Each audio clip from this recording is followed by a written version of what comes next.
ভালোবাসছে রে। যেদিন দুনিয়ার থেকে বিদায় হয়ে যাবে সেই আবু তালেবের কাছে রাসূল যাবে, কিন্তু আবু জাহেল তার ছেলেপেলা লয়ে সব আবু তালেবের চতুর্দিকে ঘেরাও করে বসে আছে। নবীজি যখন আবু তালেবের কাছে গিয়া বসছে, আল্লাহর নবীর চোখ বেয়ে বেয়ে পানি পড়ে আর বলে, চাচা গো, দুনিয়ার থেকে তো আপনি বিদায় হয়ে যাবেন, মরণাপন্ন, কিন্তু আপনি যদি দুনিয়ার থেকে বিদায় হয়ে যান গো চাচা, এই হালতে যদি দুনিয়ার থেকে বিদায় হয়ে যান, আমি সমস্ত নবীকুলের সম্রাট, আমি নবীদের নবী, সমস্ত নবীকুলের সম্রাট, ইমামুল মুরসালিন, খাতামুন নবিয়্যিন, নবী মুহাম্মদুর রাসূলুল্লাহ সাল্লাল্লাহু আলাইহি ওয়াসাল্লাম, সমস্ত নবীকুলের সম্রাট হইয়া কিয়ামতের মাঠে আপনার চাচাকে সুপারিশ করার মতো আমার কোনো সুযোগ থাকবে না, আমার কোনো ক্ষমতা থাকবে না আপনাকে সুপারিশ করা। তাই চাচা বিদায় হওয়ার আগ মুহূর্তে একটা বারের জন্য আমার কানে কানে কালেমা পড়ায়া শোনায়া দেন। আল্লাহর নবী বুঝতে পারছেন আবু জাহিল্লা বসা, আবু লাহাব বসা, মক্কার সব বড় বড় নেতা চতুর্দিকে বসা। আবু তালেব বলেন, ভাতিজা, আমি যদি কালেমা পড়ি, ওই দেখ আবু জাহিল্লা বসা, আবু লাহাব বসা, মক্কার সব লোক বসা, কালেমা পড়া যদি মারা যায় সারা জীবন বলবে আবু তালেব মরণের সময় বাপ দাদার ধর্মের মধ্যে সুন কালিমাইরা মরছে। ভাতিজা রে, এই জন্য আমি পড়তে পারি না। আল্লাহর নবী বলেন, চাচা গো, জোরে পড়তে হবে না, জোরে পড়ার প্রয়োজন নাই, আমি আপনার টুডের সঙ্গে আমার কান লাগায়া দিব, শুধু আপনার টুটটা লড়াইয়া খালি কান পর্যন্ত আওয়াজটা পৌঁছায়া দেন, একবার শুধু কালেমার আওয়াজটা টুট লড়াইয়া আমাকে বুঝায়া দেন, ওয়াদা দিলাম, ওয়াদা দিলাম, কিয়ামতের কঠিন ময়দানে আপনার চাচাকে ছাড়া আমি নবী জান্নাতে যাব না। কত বড় কপাল আবু তালেবের, কত বড় কপাল ছিল। আবু তালেব এত বড় সুযোগ পাওয়ার পরেও, এত বড় একটা সুযোগ পাওয়ার পরেও আবু তালেব বলেন, ভাতিজা রে, আমি তোমারে কলিজার থেকে মহব্বত করি, আর জীবন দিয়ে তোমারে ভালোবাসি, আমি তোমারে ভালো করে চিনি, তুমি যে পয়গম্বর সেটা আমি জানি, তুমি আল্লাহর পয়গম্বর আমি জানি রে ভাতিজা, তাই তো আমি তোমারে সন্তানের চেয়েও বেশি মহব্বত করছি। ভাতিজা শুধু এখানেই নয়, আমি আরো জানি তোমার কালেমা যদি আমি না পড়ি চিরস্থায়ী আমি জাহান্নামে যাব, সেটাও ভাতিজা আমি জানি। ভাতিজা, আমি আরো জানি তোমার কালেমা যদি আমি পড়ি আল্লাহ তুই জান্নাতে যাব, সেটাও জানি। সুবহানাল্লাহ। বলুন আবু তালেব জানতো কিনা? দিন ধর্ম ইসলাম সঠিক, নবী পয়গম্বর সঠিক, কোরআন সঠিক, সব জানতো। এরপর আবু তালেব বলেন, আমি সব জানি, কিন্তু আমি কালেমা পড়তে পারলাম না রে ভাতিজা, তোমারে মহব্বত করি, তারপরে আমি কালেমা পড়ব না, কারণ আমি যদি কালেমা পড়ি সমাজের মানুষ সারা জীবন আমারে বলবে বাপ দাদার ধর্মের মধ্যে সুনকালি লাগাইছে, এটা বরদাস্ত করতে পারবো না, তাই আমি কালেমাটা পড়লাম না। আমি তোমার কালেমা না পড়িয়া তোমার আল্লাহর জাহান্নামটা বেছে নিলাম। নাউজুবিল্লাহ। হেদায়েত কি সবার কপালে তাই না? কথা বল না দি, সবার কপালে হেদায়েত নাই। এখানে যে সবাই ওয়াজ শুনতে আসছে, সবাই কি হেদায়েত পাইব? কথা বল না, এরকম সবাই হেদায়েত পাইতো।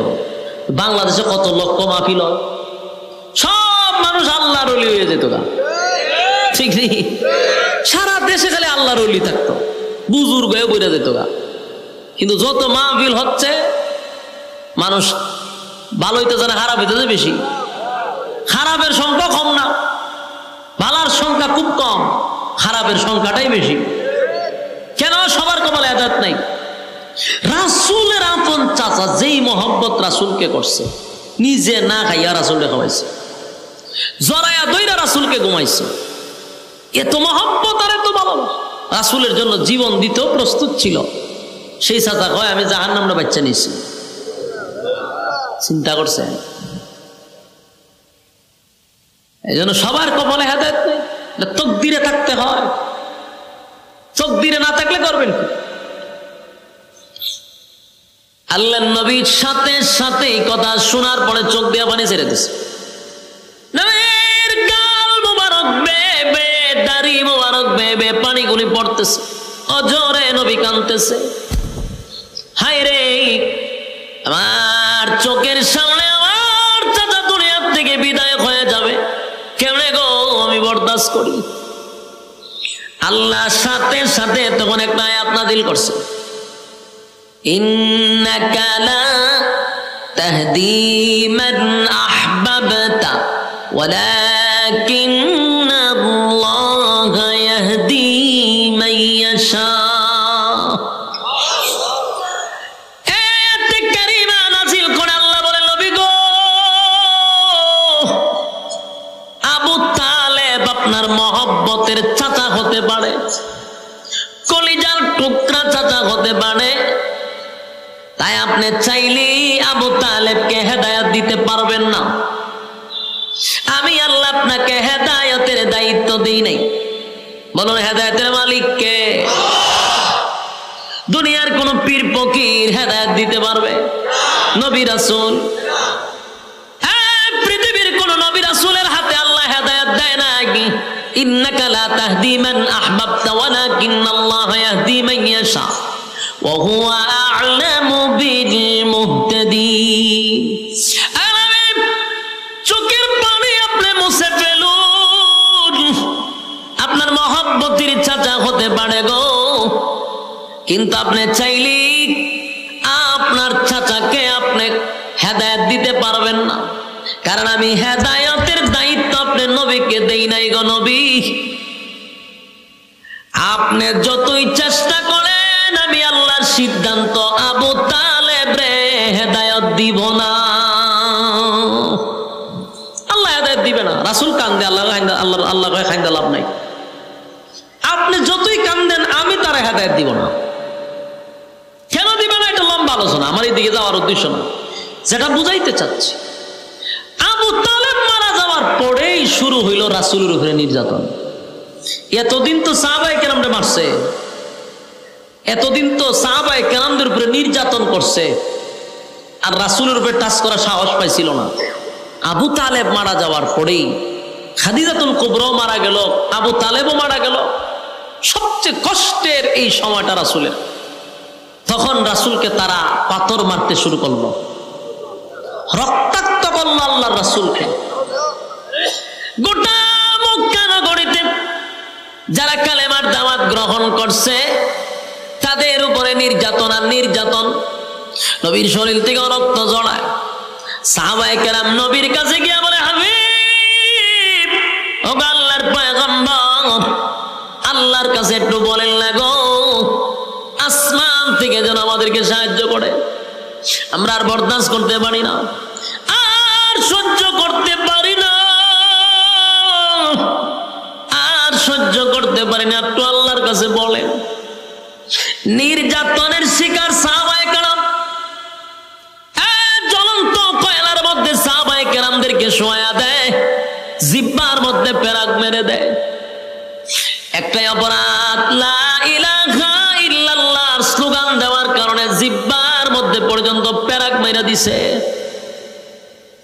এত নির্যাতন, নির্যাতনের শিকার যখন হয়ে গেল, তখন আল্লাহ নির্যাতিত মুসলমানদেরকে সান্ত্বনা দেওয়ার জন্য আমার তেলাওয়াতকৃত সূরা বুরুজ নাজিল করে দেয়। এই সাহাবায়ে কেরাম সবাইকে সান্ত্বনা দেওয়ার জন্য আল্লাহ তখন সূরা বুরুজ নাজিল করে, সূরা বুরুজ নাজিল করে। 4টা কসম করছে আল্লাহ। কয়টা কসম? আরো জুড়ে, হ্যাঁ সবাই মিলে কর। 4টা কসম করছে আল্লাহ। সূরা বুরুজ নাজিল করছে সান্ত্বনা দেওয়ার জন্য নির্যাতিত মুসলমানদেরকে। আল্লাহ সান্ত্বনা দিতেছে, সান্ত্বনা দেওয়ার আগেই আল্লাহ 4টা কসম করছে। কয়টা? আল্লাহ সূরা বুরুজে বলেন, ওয়াস-সামাই যাতিল বুরুজ, কসম দুর্গ বিশিষ্ট আকাশের, তারকা আকাশ যেটাই বুঝেন, নক্ষত্র। আল্লাহ বলেন কসম, তারকার কসম, নক্ষত্রের কসম। ওয়াল ইয়াউমিল মাউউদ, আল্লাহ বলেন কসম পরকালের, যেদিন আমি আল্লাহ বিচার করব, পুনরায় তোদেরকে আবার জীবিত করব, সেই কিয়ামত দিবসের কসম। ওয়া শাহিদিন ওয়া মাশহুদ, আল্লাহ বলেন জুমার দিনের কসম, আরাফার কসম। এই 4টা কসম আল্লাহ করছে। ওয়াস-সামাই যাতিল বুরুজ ওয়াল ইয়াউমিল মাউউদ ওয়া শাহিদিন ওয়া মাশহুদ। কয়টা কসম? 4টা কসম করছে আল্লাহ। 4টা কসম করে আল্লাহ বলেন কুতিলা আসহাবুল উখদুদ। 4টা কসম করে আল্লাহ যে কথাটা বলছে, এই পয়েন্টটাই আপনাদের স্মরণ রাখতে হবে। যদি আলোচনা শুনতে চান তাহলে সামনে বোঝার জন্য এই পয়েন্টটা খুব জরুরি। 4টা কসম করে রব্বে কারীম বলেন কুতিলা আসহাবুল উখদুদ, গর্ত খননকারীর উপরে আমি আল্লাহর অভিশাপ। কার উপরে অভিশাপ? গর্ত খননকারীর উপরে আমি আল্লাহর অভিশাপ। বলুন কার উপরে অভিশাপ?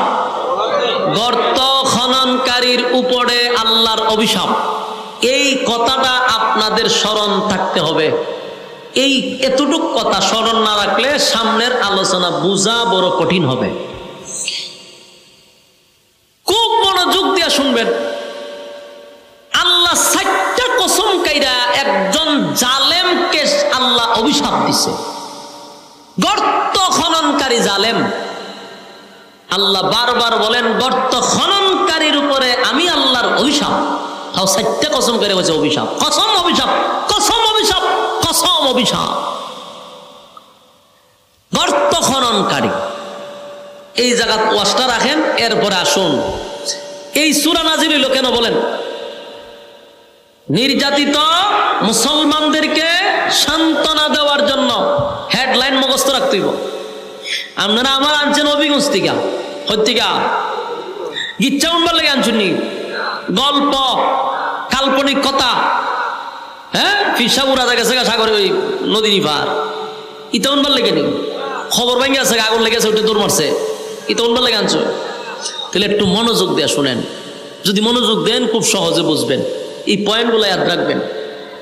4টা কসম করে নির্যাতিত মুসলমানদেরকে সান্ত্বনা দেওয়ার জন্য আল্লাহ সূরা বুরুজ নাজিল করছে। আমি যদি আপনাদেরকে জিজ্ঞাসা করি আল্লাহ সূরা বুরুজ কেন নাজিল করছে, আপনারা বলবেন নির্যাতিত মুসলমানদেরকে সান্ত্বনা দেওয়ার জন্য নাজিল করছে। কসম কয়টা কাটছে? 4টা। 4টা কসম করে অভিশাপ কারা দিল? গর্ত খননকারীর উপরে আল্লাহর অভিশাপ। এখন আসুন আমরা পয়েন্ট বোঝা দরকার। প্রথম প্রশ্ন হলো, নির্যাতিত মুসলমানদেরকে আল্লাহ সান্ত্বনা দিচ্ছে সূরা বুরুজ নাজিল করে, মানলাম।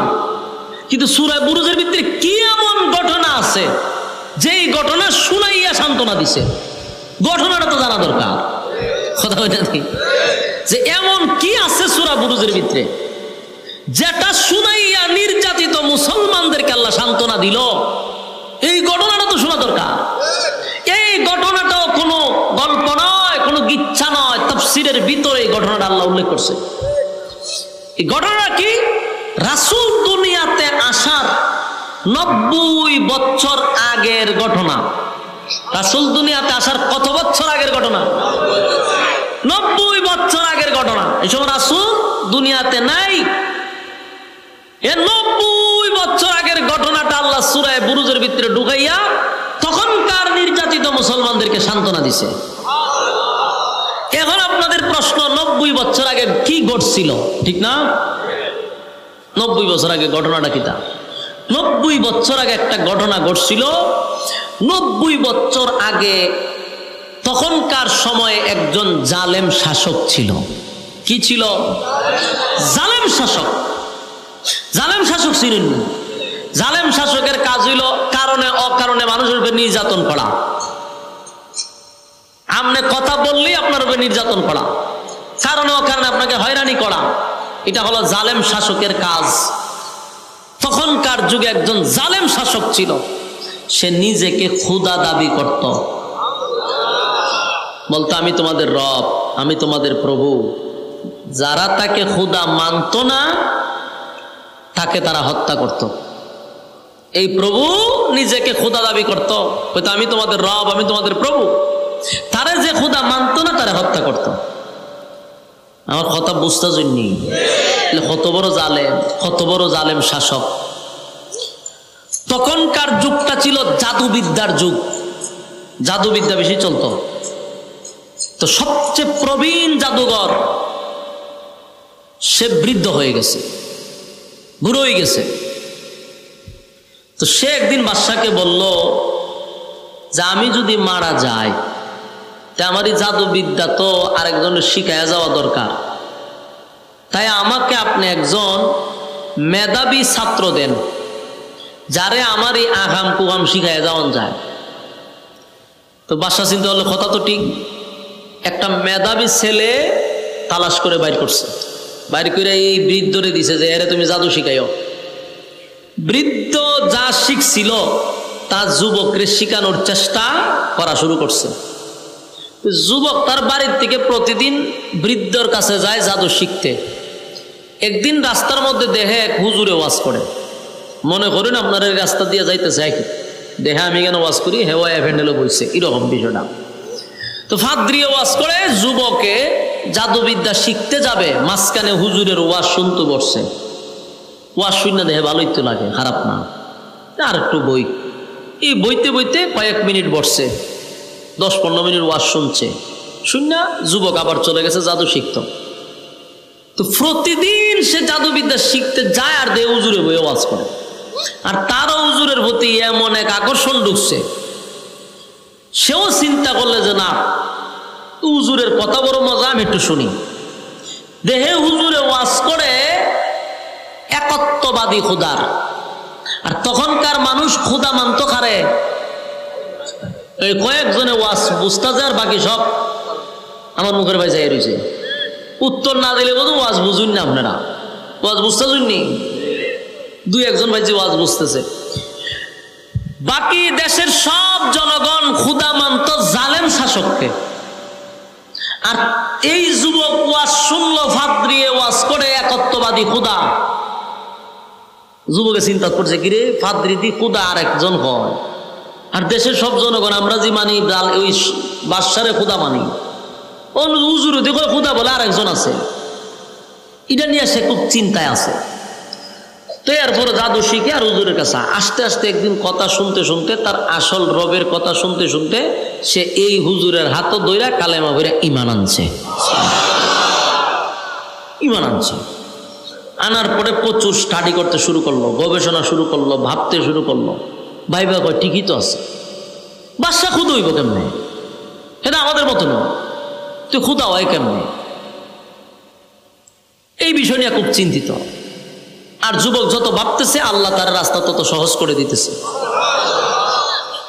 এই বিষয়টা তার ভিতরে সবসময় একটা টেনশন আর চিন্তা, যে মানুষ যে সবাই বাদশারে খুদা মানে, তা আসল খোদা না, মানুষ তো তার খোদা মানে। এর তার ভিতরে একটা সন্দেহ আছে, হাসা ওই পাদ্রিকটা সঠিক না বাদশাহী সঠিক, এটা একটা চিন্তা আছে। একদিন রাস্তা দিয়ে যাওয়ার সময় দেখে গ্রামের সব মানুষ এক রাস্তার মধ্যে দাঁড়ায় রয়েছে। সে যাবে রাস্তার ওই পারে, কিন্তু মাঝখানে দেখে একটা ভয়ঙ্কর এক প্রাণী বসা, ভয়ঙ্কর প্রাণী। এখন এই প্রাণীর ভয়ে গ্রামের কেউ এই দিকেও আসে না, এই দিকের মানুষ ওই দিকেও যায় না। যুবক পড়ছে মহা মুসিবত, আমি যাবো কেন? এই প্রাণীর ভয়ে সব মানুষ দাঁড়িয়ে আছে। হঠাৎ করে যুবকের মাথায় একটা প্ল্যান আসলো যে আজকেই আমার পরীক্ষা করার সময়, আসল রবকে। আজকে আমি পরীক্ষা করবো যে আসল রবকে। এই বইলা সে একটা পাথর লইছে, ছোট্ট পাথর লইয়া কইতাছে যদি একত্ববাদী খোদা সঠিক হয়, পাদ্রী যে দাওয়াত দিছে সেই খোদা যদি সত্য হয়, তাহলে এই পাথর দিয়া তো একটা মুরুগ মারাও সম্ভব না। কিন্তু এই পাথরটা মারার সাথে সাথে যেন এই ভয়ঙ্কর প্রাণী মারা যায়। সঠিক খোদা যদি হয় পাদ্রিকটা, আর যদি সঠিক খোদা না হয় তার এটা মরবে না। এই বইলা ডিল মারতেই ছোট্ট পাথরটা ডিল মারছে, একদিকে ডুইকা আর একদিকে বেরিয়ে গেছে। ওই প্রাণীটা জাগাতেই মারা গেছে। বলুন তো দেখি যুবকের ইমানি জজবা বাড়ছে না কমছে? ইমানি জজবা বেড়ে গেছে। এখন তো যুবক কয় সর্বনাশ, তাহলে আমার টার্গেট ঠিকই আছে, খোদার পরিচয় পেয়ে গেছে, খোদার পরিচয় পেয়ে গেছে। যুবক খুব খুশি, আমি আমার রবের পরিচয় পেয়ে গেছি। এতদিন এই বাদশাকে খোদা মানছি, হ্যাঁ কোনো খোদা টোদা না, দেশের মানুষও তারা খোদা মানতেছে, আসল রবের পরিচয় পেয়ে গেছি। যুবক এবার একটা ডংলিয়া পড়ছি আমিও। সম্মানিত সুধী, যুবকও চিন্তিত। আমরা একটা কাজ করেন, বক্সে হালকা একটু একটু দেন, বক্সে দেন, আমরা রিপিও কি কয়টারে মনিটরে দিয়েন না, মনিটরটা আমার কাছে তো, বক্সে দেন, হালকা দেন, শ্বাসটা না টানে। সম্মানিত সুধী, এখন এই যুবক তার ইমানি জজবা বাড়ছে। সে চিন্তা করলো আমি আসল রবের পরিচয় পাইছি, আমল শুরু করছে, ইবাদত শুরু করছে, রবের প্রতি তার যথেষ্ট পরিমাণ বিশ্বাস চলে আসছে, জান প্রাণ দিয়ে রবের গোলামি করা শুরু করছে। কিন্তু ওই যে প্রাণী মারছিল, গ্রামের মানুষ দেখছিনি, এই গ্রামের মানুষ এই দৃশ্য দেখতে কয় এই যুবক সাধারণ কোনো যুবক না। এটা স্বাভাবিক কিনা? আমনের সামনে যদি আমি বড় একটা বাঘ মেরালে ডিল মেরা, তা আমার মুড়িদানের আর অবাক করতো না, কথা ঠিক নেই। এখানে বাংলাদেশ ফু দিয়া ডিম ফাটাইলে মুড়িদানের অভাব নাই, লাইন ধরে মুড়িদানের, বেড়া বেড়ি যা আছে সব মুড়ি দিয়ে জায়গা। আর এই যুবক একটা প্রাণী মারছে, বিশাল ভয়ঙ্কর প্রাণী, তাও ছোট্ট একটা কণা পাথর দিয়া। বুঝেননি কি পরিমাণ তার ভক্তবৃন্দ বাড়ছে। মানুষ কয় এই যুবক সাধারণ না, তো মানুষ তার কাছে যায়, যুবক গেলে পরে ফু দেয়, তো অনেক রোগ ভালো হয়ে যায়। কুষ্ঠ রোগ লিয়ে যায়, ফু দিলে ভালো হয়ে যায়। আতুল্লুলা মানুষ যায়, ফু দিলে ভালো হয়ে যায়। কেরামতি খালে আরো বাড়তেছে। মানুষ কয় সর্বনাশ, এই যুবক সাধারণ না। তো এরকম করতে করতে এইগুলা কিন্তু একসময় সইরা যায়, একজনের মুক্তি আরেকজন, একজনের মুক্তি আরেকজন করতে করতে পার্লামেন্টে এই খবর চলে গেছে। পার্লামেন্টে একজন অন্ধ মন্ত্রী ছিল। কি মন্ত্রী? অন্ধ মন্ত্রী, চোখে দেখতো না। এই অন্ধ মন্ত্রীর খানে গিয়া মেসেজ গেছে যে কই মন্ত্রী সাহেব, সারা জীবন তো আর দুনিয়া দেখছেন না, অন্ধ মানুষ আপনি, আপনার চোখ ভালো হওয়ার একটা মেডিসিন পাইছি। অন্ধ মানুষ যদি উনি চোখ ভালো হইব, তার কত আনন্দ। জিগায় কিভাবে? অমুক জায়গায় অমুক একটা যুবক আছে, তার কাছে গেলে আপনার চোখ ভালো হবে। এই মন্ত্রী কথা শুনিয়া যত স্বর্ণ হীরা মণিমুক্তা আছে সব বাস্কর ভিতরে বইরে গেছে যুবকের কাছে গিয়া কয়, যুবক এই বাস্ক খুলো, এটার ভিতরে সব স্বর্ণ আছে। জিগায় কেন? বিনিময়ে চোখ ভালো করে দাও। যুবক কয় চোখ ভালো করার ক্ষমতা তো আমার না, আমি তো চোখ ভালো করতে পারি না। তো মানুষে বললে তুমি এটা করে দাও সেটা করে দাও, বলে এগুলো তো আমি ভালো করি না, আমার রব ভালো করে। এই কথা শুনিয়া মন্ত্রী মারছে হাসি। জিগায় আপনার হাসেন কা? হয় তুমি যে রবের কথা কইতেছো, আমি তো হারা দিন রবের কাছেই থাকি, চোখ যদি বালা করতো কি আর তোমার কাছে আইতাম? ওই অন্ধমন্ত্রী মনে করছে রব মানে বাদশাহ, আর দেশের সব মানুষ তো তার রবই মানে। মন্ত্রী হয় আমি হারা দিন তাহি এর কাছে, এ কি এর খুদা আমি বুঝি টুঝি না, এতে কি চোখ বালা করতো? আজ এর কথা। যুবকে কয় আপনি যেই বাদশার কথা বলতেছেন সে তো খুদা হওয়ার কোনো যোগ্যতা রাখে না, খুদা হওয়ার কোনো যোগ্যতা তার নাই। মন্ত্রী কয় তার মানে তুমি কি বাদশাকে খুদা মানো না? বলে না। এর পরিণাম তো ভালো হবে না, বলে জানি মৃত্যুদণ্ড হবে, আমি আমার আসল রবের জন্য জীবন দিতেও প্রস্তুত। মন্ত্রীর কাছে বলতেছে যে সে কোনদিন খুদা হতে পারে না, সে একটা জালেম শাসক, তাকে যে খুদা মানে না তাকে সে হত্যা করে, সে আবার খুদা হয় কেমনে? তখন বলতেছে বাবারে এই ফেসা আমার ভালো লাভ নাই, তুমি আমার চোখ বালা করে তো আমি জায়গা। যুবক কইতে চোখ তো আমি বালা করি না, তো তোমার রব রে কেউ চোখ বালা করে দিত? হয় আমার রব তেমনি ভালো করে না, তো কেমনে ভালো করে? আপনি কালেমা পইরা আগে রবের উপর ইমান আনতেইব। ইমান যদি আনেন আমি আমার রবের কাছে একটু রিকোয়েস্ট করতে পারি, আমার রবের দয়া মায়া হইলে আপনারা ভালো করে দিব। মন্ত্রী চিন্তা করলো দুনিয়া তো কিরম দেখছি না, এখন চোখ তো আমার দরকার। ঠিক আছে কালেমা পড়লাম, কালেমা পড়ছে, ইমান আনছে। যুবক এবার আল্লাহর কাছে হাত তুললে কান্না শুরু করছে, আল্লাহ মন্ত্রীর চোখ বালা করে দিছে।